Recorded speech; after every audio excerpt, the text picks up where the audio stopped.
భారతదేశంలో ప్రపంచ దేశాల్లో ఉన్న నా ప్రియ సహోదరి సహోదరులకు క్రీస్తునందు శుభములు దీవెనలు మీ అందరికీ కలుగుగాక. ఈరోజు ఒక విషయాన్ని చెప్పడానికి మీ ముందుకు నేను రావడానికి చాలా సంతోషిస్తున్నాను. ఇక్కడి నుంచి మరి వీడియోస్ ఎక్కువగా చేయాలని ఆశపడుతూ ఇంకా చాలా విషయాల్లో అవగాహన మీకు కలిగించాలని అబద్ధాలతో ఈరోజు సోషల్ మీడియా అంతా కూడా దద్దరిల్లిపోయి క్రైస్తవ్యం మీద అదే పనిగా బురద జల్లుతూ క్రైస్తవుల్ని ఏదో ఈ దేశానికి సంబంధం లేని వారిగా, ఈ దేశానికి క్రైస్తవులంటే వ్యతిరేకులుగా చూపిస్తూ కొన్ని అబద్ధ యూట్యూబ్ ఛానల్స్ పనిగట్టుకొని ఇంటర్వ్యూస్ కొంతమంది కోహనా మేధావులు అనొచ్చు, వారికి కనీస జ్ఞానం లేని వారితో ముందున యాంకర్కి జ్ఞానం ఉండదు, అక్కడ ఉన్న కూర్చున్నోడికి జ్ఞానం ఉండదు. మరి అలాంటి వారిని కూర్చోబెట్టి క్రైస్తవ్యాన్ని ఏదో అబాస్పాలు చేయాలని తిరిగి వారి యొక్క అంటే హిందుత్వం గురించి లేదా హిందుత్వ గ్రంథాల గురించి గొప్పగా మాట్లాడుతున్నారు అని అనుకునే మరి బొక్కబొరలు పడిపోయే సందర్భాలు చాలా ఉన్నాయి. అలాంటి వాటిని మీ ముందుకు తీసుకురావాలని అనుకుంటున్నాను. ఈ మధ్యకాలంలో మరి ఒక ఇంటర్వ్యూని ఎవరంటే మహా తెలివైన వ్యక్తిగా అనుకుంటున్నటువంటి మరి మహేంద్ర, మీకు తెలుసు కదా, సిగ్నేచర్ స్టూడియోలో మరి యాంకరింగ్ చేస్తూ ఉంటాడు. ఆయనే నడుపుతూ ఉంటాడు ఆ సిగ్నేచర్ స్టూడియోని. Mister Mahendra, how are you? మరి ఈయన ఎంత క్రైస్తవ పక్షపాత అంటే క్రైస్తవుల్ని ఏదో తప్పుపట్టాలని, క్రైస్తవులుగా ఉన్న లేదా క్రైస్తవ్యంలో కొంచెం పేరు ప్రఖ్యాతులు ఉన్నటువంటి వారిని కూర్చోబెట్టి, పాస్టర్స్ని కూర్చోబెట్టి ఇంటర్వ్యూస్ చేస్తూ వారి నిజాలు చెప్పినా దాన్ని వక్రీకరించి దాన్ని తప్పుపట్టాలని చాలాసార్లు ప్రయత్నించి ఈయన కూడా మరి అబాసుపాలు అయ్యాడు అని చెప్పకనే నేను చెప్పడానికి ఇష్టపడుతూ ఉన్నాను. ఇతను ఎంత అజ్ఞానిగా ఉంటాడో, ఎదుటివారిని కూర్చున్నప్పుడు వారంత అజ్ఞానంగా మాట్లాడతారో అలాంటి అనేక సందర్భాలు ఉన్నాయి. వాటన్నిటిని మనం ఒక్కొక్కటిగా తీసుకొద్దాం. ఈ మధ్యకాలంలో ఒక ఇంటర్వ్యూ జరిగింది. ఎవరిని కూర్చోబెట్టారంటే మరి వారి హిందుత్వానికి సంబంధించిన వ్యక్తే గతంలో మరి మంచి పోరాటం చేశాడని అనుకున్న ఆ వ్యక్తుల్లో ఒకడైనటువంటి ఆయన ఎవరంటే స్ట్రింగ్ వినోద్కి ఒక ఛానల్ ఉండేది. గతంలో స్ట్రైక్ కొట్టి లేపేశారు. ఇప్పుడు ఏ ఛానల్ లేదు. ఇప్పుడు ఏ ఛానల్స్ లేవు కాబట్టి ఈయన ఎక్కువగా జగ్గి వాసుదేవ్ అనే ఆయనకు అనుచరుడిగా లేదంటే ఒక శిష్యార్కం చేస్తూ ఉంటాడు. ఈయన ఏదో పెద్ద మేధావుగా, తెలివైనడుగా, జ్ఞానవంతుడిగా, ఏదో అపర జ్ఞానవంతుడిగా చాలా ఇంగ్లీష్లో కొంచెం మాట్లాడుతూ ఉంటాడు. నాకు చాలా నవ్వు వస్తుంది. ఇంగ్లీష్ భాష వీళ్ళది కాదు నిజంగా. స్ట్రింగ్ వినోద్ నువ్వు ఈసారి మాట్లాడినప్పుడు పెద్ద ఏదో మేధావులాగా ఇంగ్లీష్లో మాట్లాడడానికి ప్రయత్నించు. కానీ గతంలో కూడా ఆ ఛానల్లో ఇంగ్లీష్లో మాట్లాడేవాడు. చాలా హాస్యాస్పదం అనిపించింది. ఇంగ్లీష్ భాష మీది కాదు, మీ భాష ప్రకారం మీరు అనుకుంటున్న దాని ప్రకారం మీ భాష సంస్కృతం, దాన్ని మాట్లాడడానికి ప్రయత్నించి ఈసారి ఇంటర్వ్యూలో ఎప్పుడైనా వెళ్ళావు అనుకో, అప్పుడు వాళ్ళు ప్రశ్న వేసినప్పుడు ఇంగ్లీష్లో చెప్పగా, ఎందుకంటే మాది ఇంగ్లీష్ భాష మంద కాదు అని అనాలి. మీరు అనట్లేదు ఎవరు. మహేంద్ర గారు, ఈసారి మీరు కూడా ఇంగ్లీష్ మాట్లాడకూడదు. మీది ఇంగ్లీష్ భాష కాదు, ఇది బ్రిటిషర్స్ తెచ్చింది భారతదేశానికి. అది క్రైస్తవులు కానీ మీరు అనుకుంటున్న వారు తెచ్చిన భాష మీకెందుకు? మీరు సంస్కృతం మీ భాష అన్నప్పుడు సంస్కృతాన్ని నేర్చుకొని మీరు ఇంటర్వ్యూ సంస్కృతంలో చేయాలి. మీరు అవతల వ్యక్తి కూడా సంస్కృతంలోనే సమాధానం చెప్పాలి. వీళ్ళకంతా మరి జ్ఞానం, బుద్ధి, ఆలోచన ఉందంటారు, ఏం ఉండదు, వాడుకోవడమే అన్నింటినీ. ఓకే, ఇక్కడ నుంచి కొంచెం ముందుకు వెళ్దాం. ఈ ఇంటర్వ్యూలో ఏం జరిగిందంటే వీళ్ళిద్దరూ కూర్చొని మాట్లాడుకుంటూ ఉన్నప్పుడు రామాయణం ప్రస్తావన వచ్చింది. రామాయణం ప్రస్తావన వచ్చి రాముడు మాంసము తిన్నాడా, ఇది ప్రశ్న అనమాట. రాముడు మాంసం తిన్నారని చాలామంది అంటుంటారండి. అసలు రాముడు మాంసం తినడం, రాముడు తిన్నవి అక్కడ మాంసం కాదు. రామాయణం అసలు వాల్మీకి రామాయణంలో అలాగా రాయలేదు. చాలామంది తులసిదాస్ రామాయణం ఉంది, ఇంకా చాలా రామాయణాలు రాసి ఉన్నారు. సుమారుగా 200 రామాయణాలు రాసేసారని ఇలా ఒప్పుకున్నారు. ఒక్కొక్కటి నచ్చిన ట్రాన్స్లేట్ చేసుకున్నారు. కానీ ఒరిజినల్గా ఉన్నటువంటి ఏదైతే ఒక శ్రీమద్ రామాయణం ఉందో ఆ రామాయణాన్ని ఎవరు వాల్మీకి రాసిన రామాయణం ఇప్పటికీ కూడా ఎవరో కొంతమంది దగ్గర ఉందని చెప్పి కొంచెం కటింగ్ కవరింగ్ మాట్లాడినటువంటి స్ట్రింగ్ వినోద్. ఇందులో మరి నిజంగా హాస్యాస్పదం, వీళ్ళకి నిజంగా జ్ఞానం వచ్చా రాదా అన్న సందర్భాన్ని కూడా మీతో నేను మాట్లాడతాను. మొదటిగా స్ట్రింగ్ వినోద్ని ప్రశ్న వేశారు మహేంద్ర. ఈ యొక్క సిగ్నేచర్ స్టూడియో నడుపుతున్నటువంటి వ్యక్తి యాంకరింగ్ చేస్తూ ప్రశ్న వేశారు. ఆ ప్రశ్నకి ఎలా జవాబు చెప్పారు, అసలు రాముడు మాంసం తినడం ఏంటి, ఇదంతా తప్పు అని ఈయన మాట్లాడడం, కొంతమంది రాముడు మాంసం తిన్నారని చెప్పారు. వాళ్ళందరూ కూడా అసలు వారికి కూడా ఏదో మరి ఆయన భాషలో మాట్లాడుతూ వాళ్ళకి కూడా ఏం తెలియదు అన్నట్టుగా మాట్లాడడం. మరి అక్కడ ఏం తిన్నాడంటే రాముడు ఆ గుజ్జు తిన్నాడట, పళ్ళు గుజ్జు తిన్నారంటే దాన్ని కూడా మాంసం అని రాశారు, అలా ట్రాన్స్లేట్ చేశాడని ఏదో కవరింగ్ చేస్తూ వీళ్ళిద్దరూ అసలు చాలా హాస్యాస్పదం అనిపించింది నాకు. ఒకసారి వాళ్ళు ఏమనుకున్నారు ఒకసారి వినండి. బయట వీడియోలు చూసి ప్రవచనకర్తలు చెప్పే దాంట్లో 100 బొక్కలు ఉన్నాయి. రాముడు మాంసం తింటాడు అని చెప్తున్నారు. రాముడు మాంసం తినేదాన్ని ఆ Geeta Gorakh press translation, original Valmiki రాసిన ట్రాన్స్లేషన్ని పోయెట్స్ వాళ్ళ భక్తితో రాయడం స్టార్ట్ చేశారు. తప్పులు రాశారు. బాధాకరమైన విషయం. బెస్ట్ ఎగ్జాంపుల్ మన తులసీదాసు. ఇట్లా ఒక్కొక్కరు చేసిన డిస్టార్షన్స్ అన్నింటినీ ఇప్పుడు కొన్ని 200 రకాల రామాయణాలు ఉన్నాయండి. ఒక్కొక్కటి అంటే దాంట్లో మనము ఒరిజినల్ కాపీని పట్టుకోవాలి. వాల్మీకి రామాయణం పట్టుకోవాలి. రాముడు మాంసం తిన్నాడు, ఎలా సాధ్యం మరి ఒరిజినల్ రామాయణం ఎక్కడ దొరికింది? దొరుకుతుంది. శ్రీరామ చక్రధర్ గారు విజయనగరంలో వాల్మీకి రీసెర్చ్ సెంటర్ అని పెట్టారు, కేవలం దీనికోసమే. అది చాలా లేట్గా స్టార్ట్ అయింది యాక్చువల్లీ. అంతకుముందు మనకి దయానంద సరస్వతి గారు దీని మీద చాలా రీసెర్చ్ చేశారు. ఆర్య సమాజ్ కూడా ఒకప్పుడు పెట్టిన ఆర్య సమాజ్ వేరు, ఇప్పుడు ఆర్య సమాజ్ వేరు. దయానంద సరస్వతి గారు మన సనాతన ధర్మంలో ఉన్న రిలీజియన్ అందుకున్న ఫ్రిల్స్ని క్లీన్ చేశారు యాక్చువల్గా.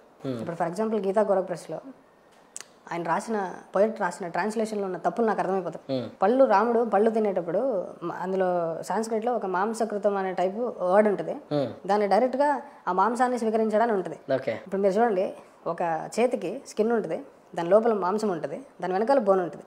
సేమ్ ఒక యాపిల్ పండు తీసుకుంటే స్కిన్, మాంసము, సీడ్ కదా, అందులో ఉన్న మాంసం తింటే దాని లిటరల్గా మాంసం అని రాస్తాను. కానీ చాలా మంది పెద్ద పెద్ద ఆధ్యాత్మికవేత్తలందరూ కూడా రాముడు రాజు క్షత్రియుడు మాంసం తిన్నారు అని చెప్పి వాదన ఉంది. తప్పు, తినలేదు. ఇప్పుడు నా వరకు నేను ఏం చేస్తానంటే, ఇది అందరూ ఫాలో అవ్వాలి.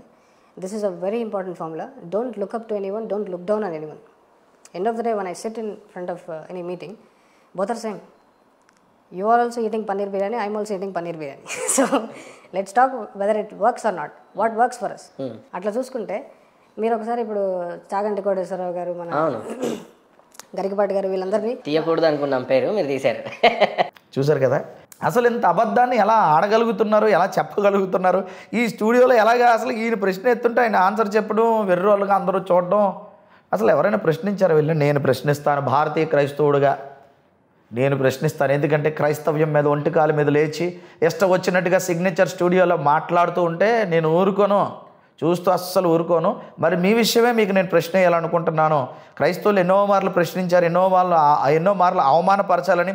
అవధానులనే గతంలో అవధానులుగా ఉన్నటువంటి ఎవరంటే ఈ యొక్క కొంతమందిని తీసుకొని వచ్చి సంతోష్ అనే అవధానిని కూర్చోబెట్టి ఇష్టానుసారిగా మీరు మాట్లాడేవన్నీ కూడా గతంలో కౌంటర్స్ చేసాం. నేను కానీ, మరి అనిల్ కుమార్ గారు కానీ, అలాగే జాన్ కోయా గారు కానీ ఇంకా చేస్తూనే ఉంటాం. ఇకపోతే ఈ విషయానికి వచ్చినప్పుడు మీకు ఏం అర్థమైంది? వాల్మీకి రామాయణంలో ఏం తిన్నాడట, ఇది మాంసం అని ఏమన్నారంటే పండు గుజ్జుని మాంసం అంటారు. అంటే ట్రాన్స్లేట్ చేసినట్టుకు బుర్రలేదంటావా స్ట్రింగ్ వినోద్? వింటున్న కనీసం మీకు జ్ఞానం ఉందా?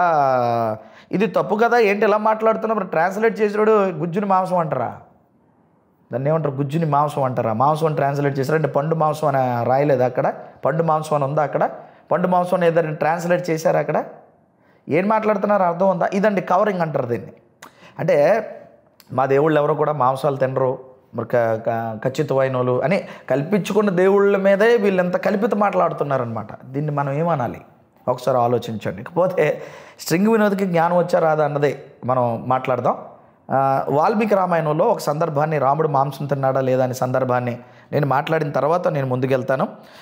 అరణ్యకాండలో 47వ సర్గ 22వ శ్లోకాన్ని నేను చదివి దాని తాత్పర్యం చదివేస్తున్నాను. ఎందుకంటే మీ స్క్రీన్ మీద మీకు నేను ప్లే చేస్తున్నాను చూడండి. అరణ్యకాండము 47వ సర్గ 22వ శ్లోకము, మరి దాని తాత్పర్యాన్ని మనం చూద్దాం. ఒక ముహూర్తము పాటు వేచి ఉండుము. ఇక్కడ సీతాదేవి రావణాసురుడు యొక్క సందర్భం. ఇక్కడ ఏమంటాడంటే ఒక ముహూర్తం పాటు వేచి ఉండుము, నీవు ఇక్కడ నివసించవచ్చును. నా భర్త జింకలను, ఉడుములను, వరాహములను అంటే పందులను, వరాహాలంటే పందులు, నా భర్త ఏడు చేస్తాడంటే జింకలను, ఉడుములను, వరాహములను చంపి వాటి మాంసములను ఇంకా ఇతర వన్య పదార్థములను సమృద్ధిగా తీసుకొని వచ్చును. ఇక పందులు, జింకలు, తర్వాత ఇంకా ఏముంటాయంటే ఉడుములు, ఇవన్నీ ఎందుకు తెస్తారు అనుకున్నారు? అందరూ తినడానికే. మరి కాదనంటావేటి?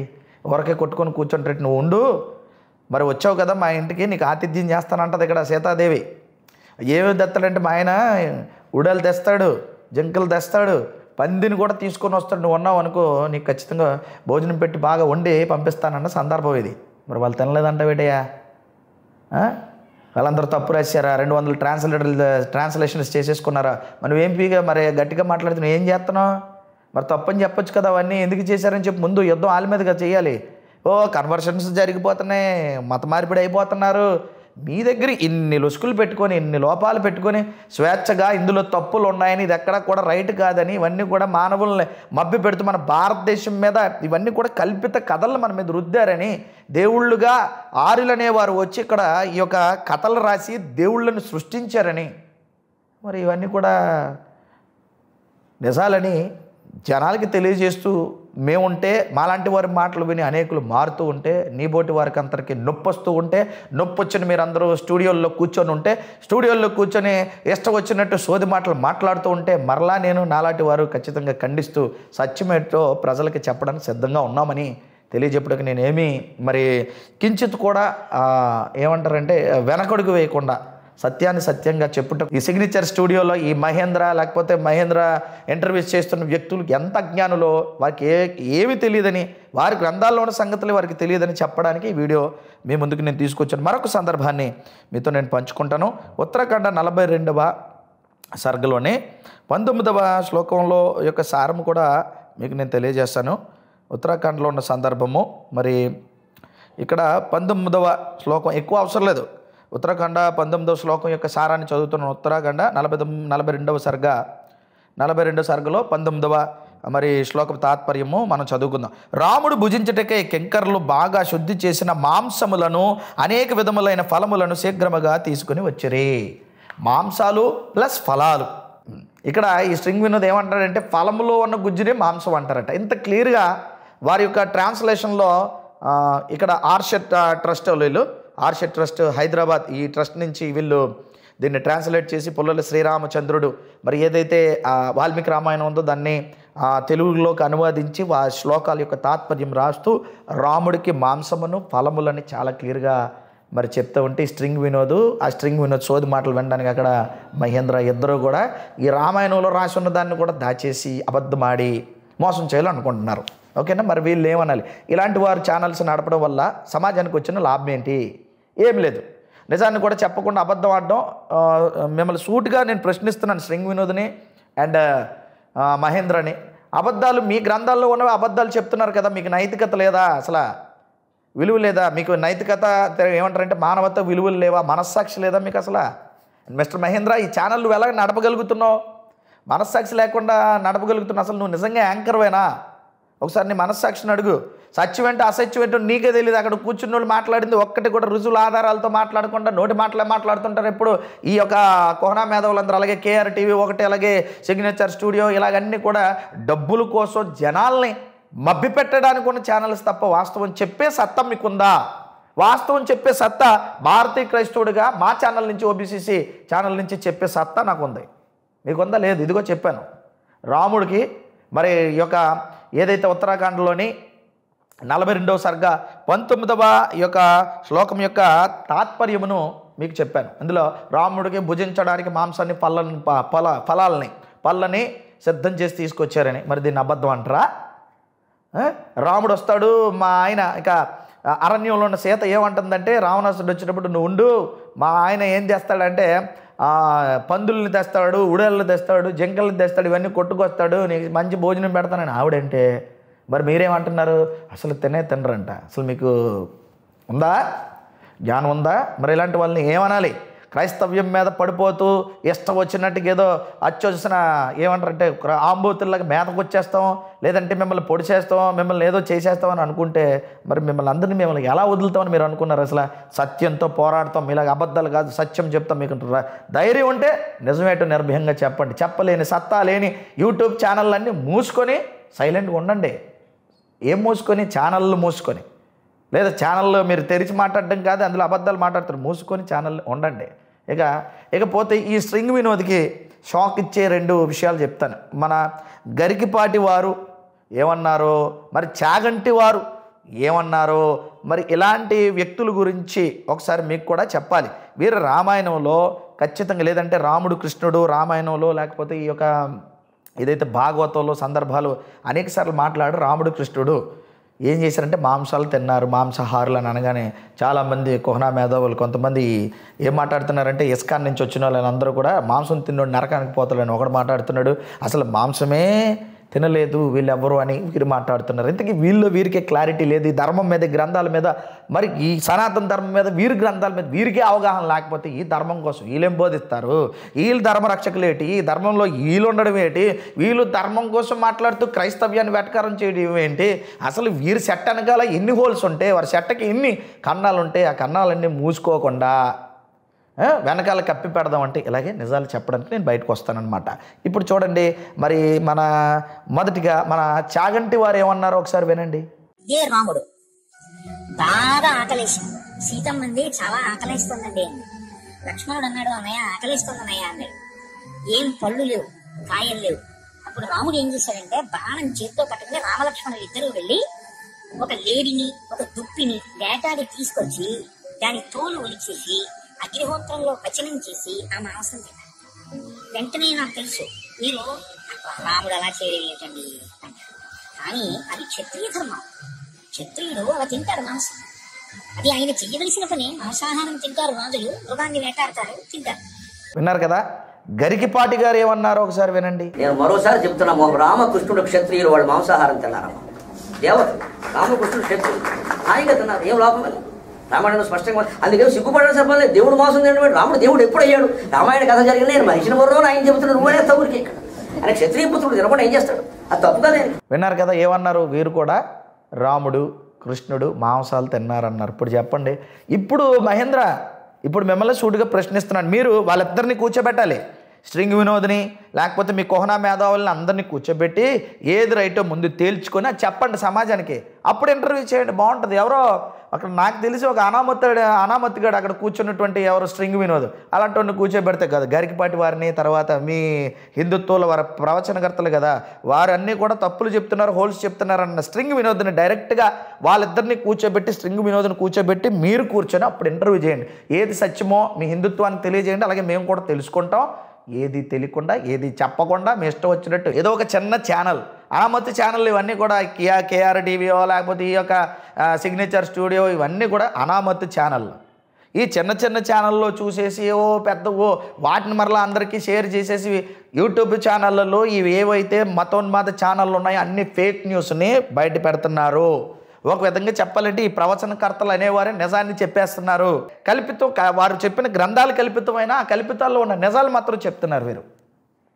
మరి వాళ్ళు కూర్చోబెట్టి నీకు దమ్ముంటే మహేంద్ర, నీకు ధైర్యం ఉంటే, నీ సత్తా ఉంటే నీ ఛానల్కి ఒక గరికపాటి వారిని లేకపోతే ఆ యొక్క ఎవరైతే ఉన్నారో ఈ యొక్క చాగంటి కోటేశ్వరరావు గారిని కూర్చోబెట్టి ఇలాంటి పావల గల్లి 10 పైసలు గల్లి కాదు, ఒక పెద్ద వేదిక నీకు ఒకవేళ బాగా డబ్బులు ఉంటే లేదా నీ ఛానల్కు సత్తా ఉంటే కూర్చోబెట్టి ఏది వాస్తవం సమాజానికి చెప్పు. లేకుండా ఇలాంటి పిచ్చి వీడియోలు చేసి జనాల్ని అవమానపరచాలనుకో ఇలాగే ఉంటుంది. మీకు ఎందుకని నన్ను అడిగారు అనుకో, మరి మీ ఛానల్స్లో నేను ఛానల్స్ని సూటుగా అడుగుతున్నాను. ఏ సిగ్నేచర్ స్టూడియో అయితే ఉందో, ఏ కేఆర్ టీవీ అయితే ఉందో, మీ పనులు మీరు చేసుకోకుండా క్రైస్తవులు ఎస్పెషల్గా కూర్చోబెట్టి పాస్టర్స్ని టార్గెట్ చేస్తూ మీ పని మీరు చూసుకోకుండా మీ ఛానల్లో పాస్టర్స్ని కూర్చోబెట్టి మాట్లాడాల్సిన పని మీకే ఉంది? పాస్టర్స్తో ఇంటర్వ్యూస్ చేసుకోవాల్సిన పని మీకే ఉంది? బైబిల్ గురించి మాట్లాడవలసిన పని మీకే ఉంది? మరి క్రైస్తవులు తప్పుపడుతూ మత మార్పులు చేస్తున్నారు, మత మార్పులు గాళ్ళని చెప్పి క్రైస్తవ్యం మీద నిందేయవలసిన పని మీకే ఉంది.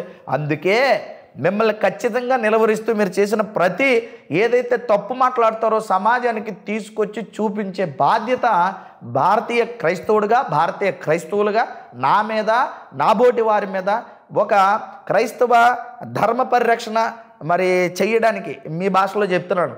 ఆ పోరాట యోధులుగా, అలాగే నాబోటి వారుగా ఉన్నటువంటి ధర్మరక్షకులుగా, పోరాట యోధులుగా ఉన్న అందరి మీద ఉంది కాబట్టి మీలాంటి వారికి తప్పకుండా ఇలాంటి వీడియోస్ చేస్తూ చంపపెట్టి పెట్టడానికి మేము సిద్ధంగా ఉన్నామని మహేంద్ర అండ్ ఇంకా యూట్యూబ్ ఛానల్స్ నడుపుతున్న అందరికీ కూడా ఇందు మూలంగా ఈ వీడియో ద్వారా తెలియజేస్తూ, దేవుడి చిత్తమైతే మరొక అంశంతో మరొక వీడియోతో వీరి యొక్క అబద్ధాలని బట్టబయలు చేస్తూ వీరికి క్లారిటీ లేదని, వీరి ధర్మం మీద వీరికి అవగాహన లేదని, ధర్మాన్ని పాటిస్తున్నాం అనుకుని అసలు ధర్మం మీద అవగాహన లేనోడు ఎలా ధర్మం పాటిస్తాడు? ధర్మ గ్రంథాల మీద అవగాహన లేనోడు ఎలా ధర్మాన్ని పాటిస్తాడు? అసలు ఇంతకీ వాస్తవం అవాస్తవం తెలియని వాళ్ళు వీళ్ళందరూ కూడా ధర్మం అని ధర్మరక్షకులను పేరు పెట్టుకొని ఉత్తనే మన ముందు షో చేస్తున్నారని నిరూపించడానికి మరొక అంశంతో మీ ముందుకు రావడానికి సిద్ధంగా ఉన్నానని తెలియజేస్తూ దేవుడు మీ అందరినీ దీవించుగాక. ఆమెన్.